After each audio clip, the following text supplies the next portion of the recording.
Inspector साहब, आप मेरी बात मान क्यों नहीं रहे हैं? मैंने राहुल को जानबूझकर नहीं मारा है। तुमसे कत्ल हो गया या तुमने जानबूझ के किया, इसके लिए लाश का मिलना बहुत जरूरी है। और ये मैं अच्छी तरह से जानता हूं कि तुमने लाश को कहीं और ठिकाने पर लगा दिया। जब मैंने सबको सच सच बता दिया तो मैं लाश के बारे में क्यों नहीं बताऊंगा? वो इसलिए कि लाश का पोस्टमार्टम हो जाने के बाद सच्चाई का पता चल जाएगा कि तुमने राहुल का खून जानबूझ के किया है। आप क्या कह रहे हैं? मेरी कुछ समझ में नहीं आ रहा। सब कुछ समझ में आ जाएगा जब 2-4 दिन हालात में रहोगे। देखिए इंस्पेक्टर साहब, मेरी भी पहुंच है। आप मुझे ऐसा वैसा मत समझिए, लेकिन मैं मजबूर हूं। अच्छा, कहां तक है तुम्हारी पहुंच? इंस्पेक्टर ब्रिजेश मेरा दोस्त है। इस वक्त वो दिल्ली बहुत जरूरी काम से गया हुआ है, वरना वो आपको मेरे बारे में सब कुछ बता देता। इस पुलिस स्टेशन का इंचार्ज मैं हूं और यहां तुम्हारे दोस्त ब्रिजेश का हुक्म नहीं चलता, मेरा हुक्म चलता है। समझा तुमने? और केस बनने के बाद फैसला तुम्हारा दोस्त नहीं, कोर्ट करेगा।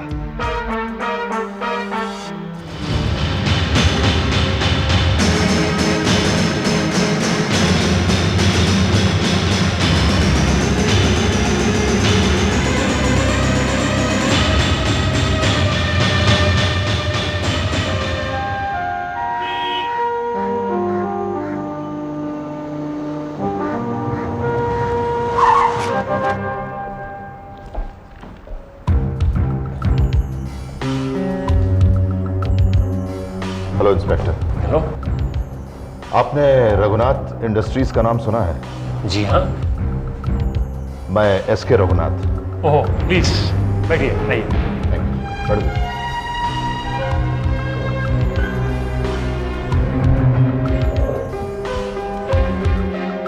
कहिए, क्या सेवा की जाए आपकी? सेवा? दरअसल मैं संजय की जमानत देने के लिए यहां पर आया हूं। ये रहे उसके पेपर्स।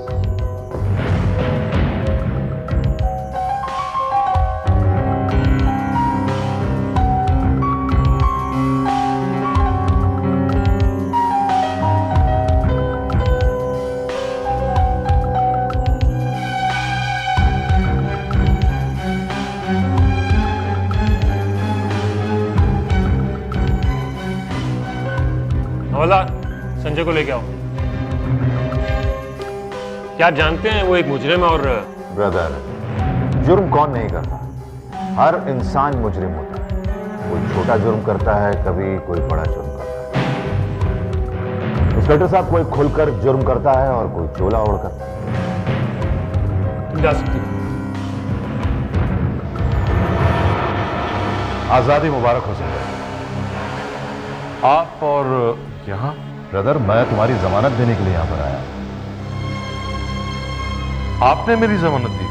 हाँ भाई, रघुनाथ ऐसा आदमी है जो दोस्ती के लिए अपने आप को कुर्बान तक कर सकता है। लेकिन अफसोस की बात यह है कि तुम्हारा भाई जो है वो मेरी दोस्ती को नहीं समझता। उसकी कोई तो वजह होगी, है ना? क्या है कि संजय, मुझे सच बोलने की आदत है और मेरी ये क्वालिटी कुछ लोगों को पसंद नहीं है। उनमें से तुम्हारा भाई भी एक है।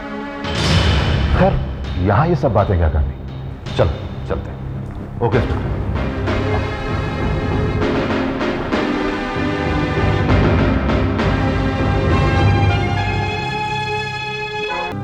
रघुनाथ साहब, एक बात मेरे समझ में कि आपकी और मेरे भैया की दुश्मनी है, उसके बावजूद भी आपने मेरी जमानत क्यों करवाई? ब्रदर, मेरा एक उसूल है कि जब भी किसी से दुश्मनी करो तो जम के करो, क्योंकि जब कभी बाय द वे फिर से वापस दोस्ती हो जाए तो फिर उसमें शर्मिंदगी का कोई एहसास नहीं होना चाहिए। अब क्या कहा जाए, तुम्हारी भाई की और मेरी जो दुश्मनी है वो सिर्फ बिजनेस की, और मैं तुमसे सही कहता हूं कि एक अच्छा इंसान होने के नाते मेरे दिल में तुम्हारे भाई के लिए बहुत बड़ी जगह है। लेकिन क्या करें ब्रदर, तुम्हारे भाई ने तो हमारा नाम दुश्मनों की लिस्ट में लिख दिया। पर फिर भी मैं तुम्हारी सोच और तुम्हारे बिजनेस करने की स्टाइल का बहुत बड़ा फैन हूं।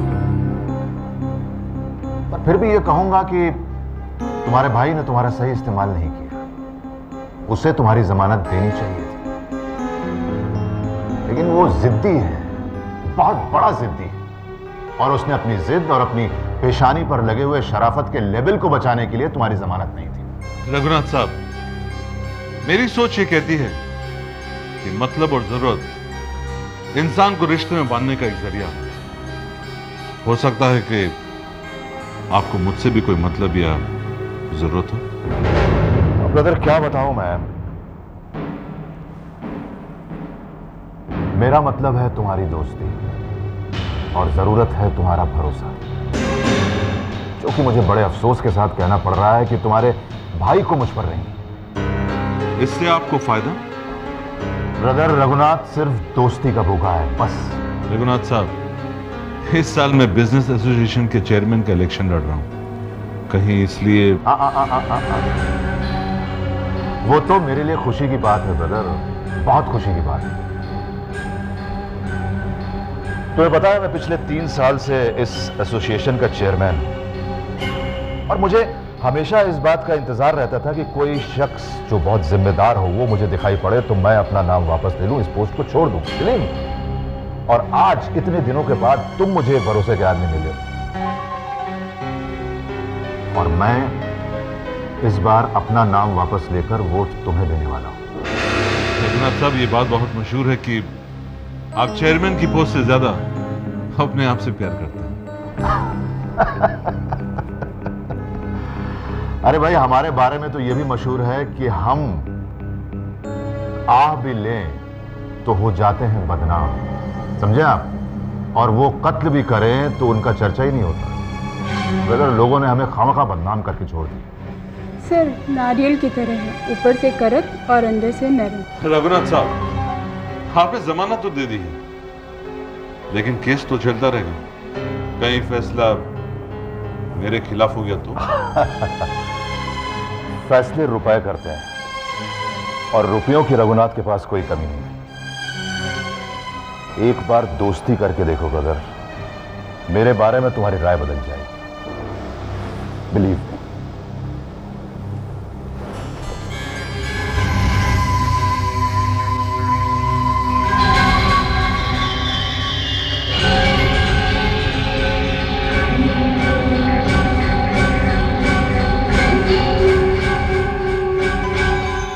तुम अचानक मेरे ऑफिस में, क्या बात? विक्रम साहब, जब बहुत बड़ा बदलाव आने वाला होता है तो कई चीज़ें अचानक अपने आप हो जाती हैं। जैसे देखिए ना, मेरा अचानक ही आपसे मिलने का इरादा करना और आप जैसे बिजी आदमी को ऑफिस में मिल जाना। और तुम्हारी बातों से ऐसा लगता है कि तुम मुझे जरूर कोई बुरी खबर देना चाहते हो।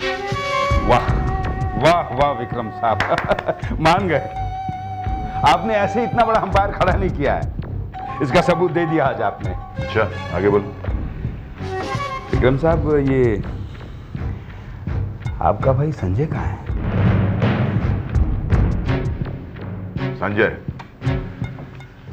संजय लॉकअप में है। मैं आज ही उसकी जमानत करवाने वाला हूं।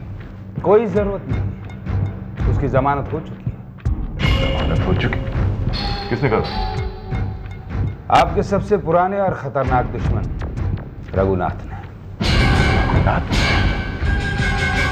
संजय की जमानत रघुनाथ? जरूर कोई षड्यंत्र रचने वाला होगा वो। जी हाँ, और षड्यंत्र की शुरुआत हो चुकी है। मैं अपनी आंखों से देख कर आ रहा हूं। क्या मतलब? विक्रम साहब, रघुनाथ और आपके भाई संजय ने हाथ मिला दिया। इम्पॉसिबल, ऐसा हो ही नहीं सकता। संजय ऐसा कर ही नहीं सकता। I don't believe it. Vikram साहब, मेरी आंखें कभी धोखा नहीं खा सकती है। आप संजय को समझाइए। अगर कहीं रघुनाथ ने उसे समझा लिया तो आपके समझने की शक्ति हमेशा हमेशा के लिए जवाब देगी। मैं चलता हूं।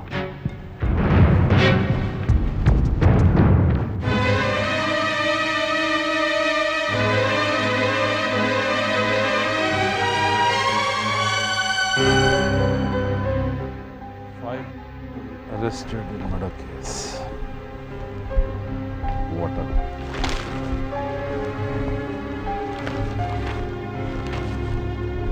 अंजू, क्या हुआ भैया? ये मैं क्या सुन रहा हूं? तूने रघुनाथ से हाथ मिला लिया?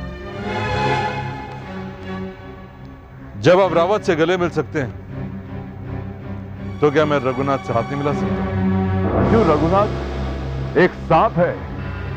वो दोस्त बनाता है फिर जहर उगलता है। उसने जो तुझसे दोस्ती की है उसके पीछे कोई ना कोई मकसद जरूर होगा उसका। जो भी हो, मैं सिर्फ इतना जानता हूं कि जब मैं हवालात में था तो रघुनाथ ने आके मेरी जमानत दी थी, जबकि मेरे बड़े भाई ने मुझे जेल में सड़ने के लिए छोड़ दिया। मिलने तक नहीं आया। तो मुझे गलत समझ रहा है संजू, बिल्कुल गलत समझ रहा है। मैं सिर्फ यही चाहता था कि तुझे अच्छे बुरे की पहचान हो जाए। संजू, तू किसी से भी दोस्ती कर लेता है, किसी पे भरोसा कर लेता है, और तेरी यही कमजोरी तुझे हमेशा मुसीबत में डाल देती है। मैं सिर्फ चाहता था कि तुझे इस बात का एहसास हो जाए और कुछ नहीं। जेल भेजकर? नहीं संजू, सिर्फ एक रात की बात थी। मैंने जमानत के कागजात तैयार करवा लिए थे ना। सच सामने आ गया तो झूठ पर पर्दा डालकर भाई भेस बदल कर बात कर रहा। क्या कहा? मैं झूठ बोल रहा हूं? मैं भाई का भेस बदल के बोल रहा हूं? सच कहा। मैंने तुझे कभी अपना भाई समझा ही नहीं, हमेशा अपना बेटा समझा मैंने। सुमन ने जानबूझ के अपनी गोद खाली रखी ताकि तुझे मां का प्यार मिले, ताकि तुझे तेरा प्यार ना बांटना पड़े। और आज तू ये कहता है कि भाई का भेस छी संजू, छी, ऐसा सुने क्या कहते दिया? संजू, संजू कह दे कि जो भी तूने कहा गुस्से में कहा, कहते मेरे भाई। नहीं, मैंने पूरे होशो हवास में कहा है। दिखावा करते हैं, ढोंगी हैं आप। बस बस, उसके आगे और कुछ मत कहना, वरना आज के बाद कोई भी बड़ा भाई अपने छोटे भाई को बात समझ के नहीं पालेगा। ठीक है संजय कुमार साहब, आप मुझे माफ कर दें। आज के बाद मेरा आप पर कोई अधिकार नहीं है। मैं कुछ नहीं कहूंगा आपसे। आज के बाद तो मैं आपके सामने भी नहीं आऊंगा।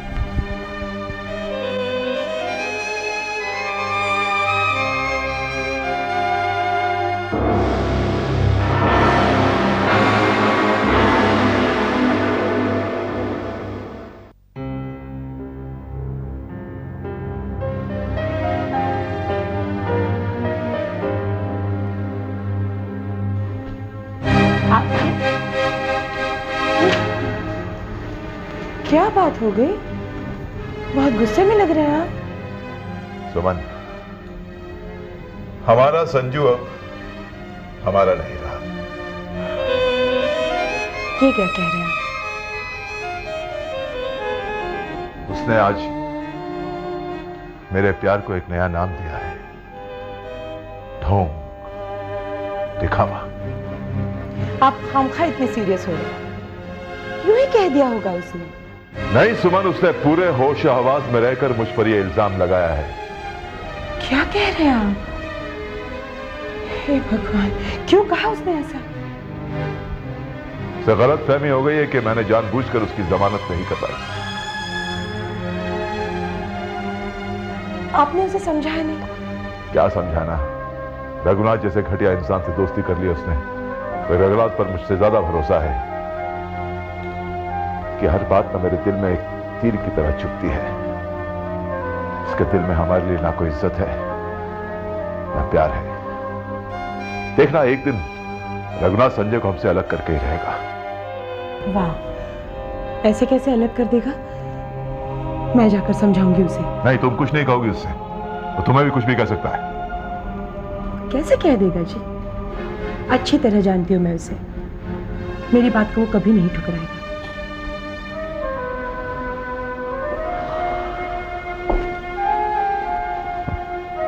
ये तुम सोचती हो सुमन। सुमन, जिसने अपने खून को ठुकरा दिया वो किसी और रिश्ते को क्या अहमियत देगा।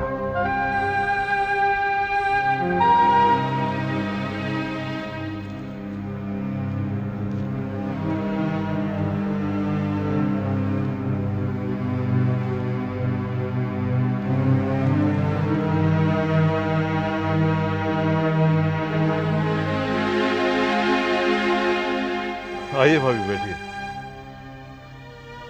शुक्रिया। पूछ सकती हूँ संजय, ये सब क्या हो रहा है? भाभी, अगर आप भैया के बारे में बात करने आई हैं तो प्लीज। ये बात छुपाऊंगी नहीं कि उन्हीं के बारे में बात करने के लिए तुम्हारे सामने बैठी हूं। संजय, तुम जानते हो तुमने आज उस भैया का दिल दुखाया है जिसका दिल अपने से ज्यादा तुम्हारे लिए धड़कता है, जो कभी भगवान के सामने अपने लिए तो कुछ नहीं मांगता, लेकिन तुम्हारी लंबी उम्र की कामना करता है। एक बात कहूं संजय, विक्रम तुम्हारे लिए सिर्फ बड़े भाई नहीं है, बल्कि भगवान का रूप है। वो आपके लिए भगवान होंगे, मेरे लिए सिर्फ एक बिजनेस पार्टनर है विक्रम। और बहुत जल्द हम अपनी पार्टनरशिप भी खत्म कर देंगे और मैं अपना हिस्सा ले लूंगा। आज तक तुम्हें अपना देवर कहते हुए मुझे फक्र महसूस होती थी, लेकिन आज इस बात का एहसास हो रहा है कि तुम्हें अपना देवर कहते हुए मुझे बहुत शर्म आ रही है संजय। तो कौन कहता कि मुझे देवर चाहिए? मुझे अकेले रहने की आदत पड़ गई है, मुझे किसी की जरूरत नहीं है। अपने और पराये की पहचान हो गई है मुझे। जिसका भाई ढोंगी हो और जिसकी भाभी अपने आप को प्रतियोगिता कहकर अपने देवर के खिलाफ हो जाए तो वो क्या करेगा? इसका जवाब है आपके पास?